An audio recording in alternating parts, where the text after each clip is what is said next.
1 பேதுரு அத்தியாயம் 2. இப்படியிருக்க கர்த்தர் தயவுள்ளவர் என்பதை நீங்கள் ருசித்துப் பார்த்திருந்தால், எல்லா தீய குணங்களையும், எல்லாவிதமான கபடத்தையும், வஞ்சகங்களையும், பொறாமைகளையும், எல்லாவிதமான புறங்கூறுதலையும் ஒழித்துவிட்டு, நீங்கள் வளருவதற்காக புதிதாகப் பிறந்த குழந்தைகளைப்போல திருவசனமாகிய களங்கம் இல்லாத பாலின்மேல் வாஞ்சையாக இருங்கள். ஜீவனுள்ள கல்லும் தெரிந்துகொள்ளப்பட்ட மக்களும், மனிதர்களால் தள்ளப்பட்டதாக இருந்தும் தேவனால் தெரிந்துகொள்ளப்பட்டதும் விலை உயர்ந்ததுமாக இருக்கிற ஜீவனுள்ள கல்லாகிய அவரிடம் சேர்ந்தவர்களாகிய நீங்களும் ஜீவனுள்ள கற்களைப்போல ஆவியானவருக்குரிய மாளிகையாகவும், இயேசுகிறிஸ்து மூலமாக தேவனுக்குப் பிரியமான ஆவியானவருக்குரிய பலிகளை செலுத்துவதற்கு பரிசுத்த ஆசாரிய கூட்டமாகவும் கட்டப்பட்டு வருகிறீர்கள். அப்படியே இதோ தெரிந்துகொள்ளப்பட்டதும் விலை உயர்ந்ததுமாக இருக்கிற மூலைக்கல்லை சீயோனில் வைக்கிறேன், அவரிடம் விசுவாசமாக இருக்கிறவன் வெட்கப்படுவது இல்லை என்று வேதத்திலே சொல்லி இருக்கிறது. ஆகவே விசுவாசிக்கிற உங்களுக்கு அது விலையுயர்ந்தது. கீழ்ப்படியாமல் இருக்கிறவர்களுக்கோ வீட்டைக் கட்டுகிறவர்களால் தள்ளப்பட்ட பிரதான மூலைக்கல்லாகிய அந்தக் கல் இடறுகிறதற்கான கல்லும் விழுகிறதற்கான கல்மலையும் ஆனது. அவர்கள் திருவசனத்திற்குக் கீழ்ப்படியாதவர்களாக இருந்து இடறுகிறார்கள். அதற்காகவே நியமிக்கப்பட்டவர்களாகவும் இருக்கிறார்கள். நீங்களோ உங்களை அந்தகாரமான இருளில் இருந்து தம்முடைய ஆச்சரியமான ஒளியிடத்திற்கு வரவழைத்தவருடைய புண்ணியங்களை அறிவிப்பதற்காக தெரிந்துகொள்ளப்பட்ட வம்சமாகவும், ராஜரீகமான ஆசாரிய கூட்டமாகவும், பரிசுத்த தேசமாகவும், அவருக்கு சொந்தமான மக்களாகவும் இருக்கிறீர்கள்.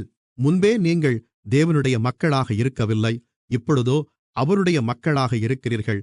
முன்னே நீங்கள் இரக்கம் பெற்றுக்கொள்ளவில்லை, இப்பொழுதோ இரக்கம் பெற்றவர்களாக இருக்கிறீர்கள். பிரியமானவர்களே, அந்நியர்களும் அலைகிறவர்களுமாக இருக்கிற நீங்கள் ஆத்துமாவிற்கு எதிராக போர் செய்கிற சரீர இச்சைகளை விட்டு விலகி, யூதர் அல்லாதோர் உங்களை அக்கிரமக்காரர்கள் என்று எதிராக பேசும் விஷயத்தில் அவர்கள் உங்களுடைய நல்ல செயல்களை பார்த்து, அதினாலே தேவன் வரும் நாளிலே அவர்கள் தேவனை மகிமைப்படுத்துவதற்கு நீங்கள் அவர்களுக்குள்ளே நல்ல நடக்கை உள்ளவர்களாக நடந்து கொள்ளுங்கள் என்று உங்களுக்கு புத்தி சொல்லுகிறேன். அதிகாரத்திற்கு கீழ்ப்படிந்திருங்கள். நீங்கள் மனிதர்களுடைய கட்டளைகள் எல்லாவற்றிற்கும் கர்த்தருக்காக கீழ்ப்படியுங்கள். மேலான அதிகாரமுள்ள ராஜாவாக இருந்தாலும், தீமை செய்கிறவர்களுக்கு தண்டனையும் நன்மை செய்கிறவர்களுக்கு புகழ்ச்சியும் கொடுக்க ராஜாவால் அனுப்பப்பட்ட அதிகாரிகளாக இருந்தாலும் அவர்களுக்கு கீழ்ப்படியுங்கள். நீங்கள் நன்மை செய்கிறதினாலே புத்தியீனமான மனிதர்களுடைய வார்த்தைகளை அடக்குவது தேவனுடைய விருப்பமாக இருக்கிறது. சுதந்திரம் உள்ளவர்களாக இருந்தும் உங்களுடைய சுதந்திரம் தீய குணத்தை மூடுகிறதாக இல்லாமல் தேவனுக்கு அடிமைகளாக இருங்கள். எல்லோரையும் கனம் பண்ணுங்கள். சகோதரர்களிடம் அன்பாக இருங்கள்.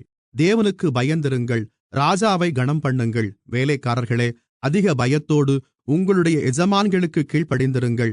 நல்லவர்களுக்கும் சாந்த குணமுள்ளவர்களுக்கும் மட்டும் இல்லை, முரட்டு குணமுள்ளவர்களுக்கும் கீழ்ப்படிந்திருங்கள். ஏனென்றால் ஒருவன் அநியாயமாக பாடுகள் படும்போது தேவனை நினைத்துக்கொண்டே உபத்திரவங்களை பொறுமையாக சகித்துக்கொண்டால் அதுவே தேவனுக்கு பிரியமாக இருக்கும். நீங்கள் குற்றம் செய்து அடிக்கப்படும்போது பொறுமையோடு சகித்துக்கொண்டால் அதனால் என்ன நன்மை உண்டு?